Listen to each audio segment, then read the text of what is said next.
Always that waiting game, ready for the countdown. So good afternoon, guys. Welcome. I am joined by the beautiful, fantastic, I can't get my words, I'm so excited. I'm just so excited to have you with me because you are, I'll say, the queen of social pie. You are the chef when it comes to all that. So the fact we are here to talk about positive energy and positive vibe, that's something you give out on a daily basis through every single message. So guys, we are here for 15 minutes. It's nice and short and sweet, but we are here for you. So drop in your comments, thoughts, questions. If you're catching the replay, obviously send them over too. We'll catch up with them too. But otherwise, Brenda, good morning to you. Good morning. And I think it's afternoon where you are and morning where I am, if I'm not mistaken, right? Yeah, it is 3 o'clock. We're mid-afternoon. So yeah. So I'm delighted to be here, Liz. And the feeling is mutual. I feel like you and I, we kind of have the same vibe in terms of like our approach on LinkedIn and dealing with negativity and even like helping each other and building each other up and surrounding each other with positivity to block out some of the negativity around us. I think it's so important. So thank you so much for the opportunity to join you. I really appreciate it. Oh, very welcome, because this is a topic I love. I love positive energy. I love the vibe. And of course, what I found on LinkedIn is I keep getting drawn to it. Okay, so I found like some people I found out and stuff like this. So when we talk about positive energy, what in your experience does that look like or come across like? Well, first of all, I'm say, I'm not always positive. And one of the hacks I use is sometimes like the negative just kind of swarms around you. You feel like it just like envelopes you and that's all there is out there. I feel like you need to keep in mind that energy moves in one direction. And you can either let some of that negativity drive your focus and pull you away from the things that you really need to be doing, or you can choose to instead use a positive orientation, use experiences that you might say are mistakes or, events that you wish wouldn't have happened, and you learn from them and you think about, what would I do differently? How would I handle the situation differently if I was sitting in that person's seat, right? So I think the whole, it's a mindset shift. I don't know that any of us are really born to be naturally positive people. I think we have a variety of emotions in circumstances that we're all dealing with, but I think it's a choice that you make. And choosing every day to have a positive mindset, it's not always easy. So we'll put that out there, but it is a choice that every one of us can make, choosing to be positive versus being negative. Right. So what happens on the days that you find you're not feeling your sparkly self? How do you pick yourself up? Well, let's talk about like LinkedIn posting and, where I get my inspiration. And I've created content calendars. I use them for my clients and I understand the basics and the mechanics and all that stuff. But sometimes I let my day drive what I post on social media. And sometimes when I'm posting something inspirational and you think it's really for you, guess who it's really for? It's for me.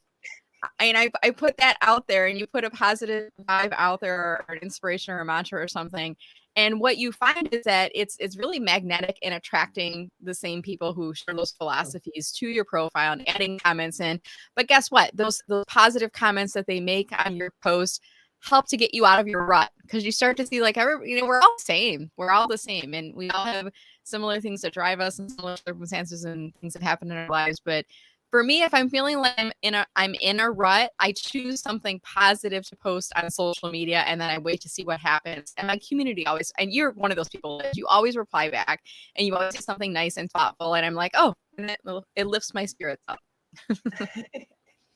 Well, I was just pausing there because your video every so often just pauses for me. So I don't know if there's a blip in the connection. But I can hear you, but occasionally it's the phrase. Just to make you aware. Quick hellos. Good morning to Rick over. Hello, Ahmed, and beautiful Andrea. Lovely you all can join us. So guys, if you are joining, we've got just over 10 minutes.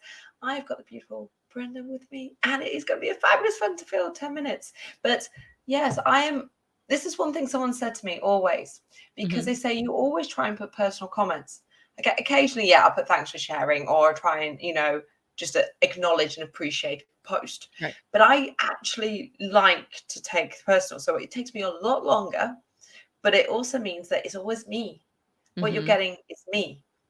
And as someone on the receiving end of that, how does that make you feel, knowing that you're actually getting a person? What's the positive impact?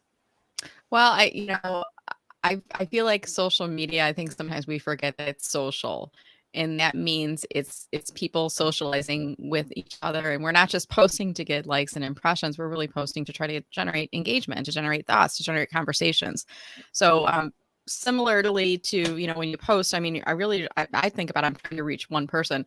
When I comment on something of yours, Liz, and you reply back, and it makes me feel like we've made that connection. Like you actually did take the time to read it, as opposed to sometimes I will post a comment on other people, and I feel like they don't notice it, and they don't. And I was even in an exchange on Twitter with someone recently who's like complaining about these influencers that never reply back to their own post. And I'm kind of saying, hey, I don't even think they're managing their accounts. I think they've got a team or a VA or somebody that's doing it for them. And we got this conversation back and forth about he doesn't think it's right. I'm like, I'm not saying it's right. I'm just saying when you get to a certain level, you're not able to keep up with it. But I think it's so important if you're going to be active, if you're going to be posting, you do take the time to reply back, because a comment is a gift that somebody has given to you. They've taken their time to pause and stop and add something to the conversation. And, a like is kind of like patting them on the head, oh, thanks, I heard you, right? But a comment would be like me turning back, which way would these look? Like turning back to you saying, thank you, Liz, for your positivity and for inspiring. Like it's actually taking the time. And I feel like, oh, Liz noticed me today. That makes me feel special. That's how my thoughts are working in there. Well, the funniest thing is I do everything to try and make people feel special. Right? I walk in and I call, here's the secret from being real life for me. I call all my yogis at my class, my angels. So I walk in, how are my angels today? How are you all feeling? Are we all shining? If not, and they're like, oh no. And I'm like, oh, sorry, I've got energy for you. You can have it. So yeah, it's nice to hear that's coming through. So of course, okay. So Rick's just gone. Replying back is common courtesy. Now, not to everybody. Unfortunately, I think it's something we would hold as a value because that's how we hold our values. Obviously, correct me if think differently, obviously there, Brenda, but obviously when we hold that as our value and we think an engagement is important, we believe in building connections. That's also the reason I believe in being authentic and staying the person behind it and not getting somebody to do it. If I did, they would have a clear boundaries or whichever, but it's always me. So let's flick onto the negatives, because obviously it's not all glowing and shining and things like this. What's your experience of hitting the negative, so the negative energy? How does that sort of come across, particularly on socials? Oh, and it's kind of funny because the longer I've been on social media, the more I realize that when the trolls start to come out in the comments, it's because my post is getting a lot of reach. It's getting a lot of attention. And I'm like in the day I used to be like, oh, I want everyone to like me. Why doesn't this person? Now I'm like, oh, okay, the trolls are coming out. Okay, the reach is starting to blow up. This is awesome. This is a great thing. And then, depending on what they say, if it's something that's completely unprofessional, it gets deleted and blocked off right away. I don't even respond back to that. But let's say it's just a difference of opinion and maybe it's done so disrespectfully. Or sometimes I feel like people will comment thinking no one else can see them. The only people that can see them, the person they're commenting back to. So I'll kind of let them know. I'll say, thanks, George, for your comment. While you could have, simply scrolled on by and ignored this post, instead you chose to spend your time adding a comment to my post, which is actually broadcasting it out to everybody in your network. It may only be a portion of it, but he doesn't need to know that. Broadcasting to everybody in your network. And by the way, George, did you know that everyone can see these comments? So I'm curious what your employer might think of a comment like that. Depending on what the comment is. Sometimes they go away quickly, right? They delete themselves off. It's like the trash taking itself out. Other times, I might just say, thank you for your comment. It's clear that we share different points of view, but I'm responding back so that my community knows that I read every comment that's coming through, and it's actually me replying back to these. And thank you for helping my post to generate more reach. Have a lovely day, Brenda. And that's it. And I've turned the negative into a positive, and I'm not replying it back for the George. I don't really care about George. George doesn't care about me. I'm replying it back to my awesome community of people who are supporters, who do share my values, who do share my points of views, and to help educate people about how to deal with these negative comments. I mean, you certainly could ignore them, I've seen other people, they'll create a post, you know, sometimes on Twitter, Instagram, or other places, and they'll block out their name and they'll use it as content. And that's a beautiful way of taking negative and turning it into a positive as well. But the big thing there is you give them compassion. It's basically Right. compassion and understanding, because you're one, you don't know what position the person's coming in. And Right. also, if you give them a guiding hand, you're also educating them, going, seriously, that wasn't kind of, you might have said that meaning this, but way it's come Right. across is this. Yeah. No, we're not a fan there. But our comments are flagging up. So obviously, so notice obviously the thing, we've got Satish, Eleanor, we've got love going back towards Eleanor. Bob Feathers has jumped in, and Kyle is having pie. So yay! no way, the pie is there. It's probably a savory pie, I'm imagining, but that sounds lovely. A steak and kidney, I hope. Obviously, pie. So Pie. There you go. We knew that one was coming. But of course, you just said obviously about trolls. I mean, I remember messages that we had. And I said, yeah, I got a dislike on YouTube. And we actually get excited because we've not just had people who are our fans. And when you start to grow and start to make an impact, you're going to hit people that you're not going to get on with.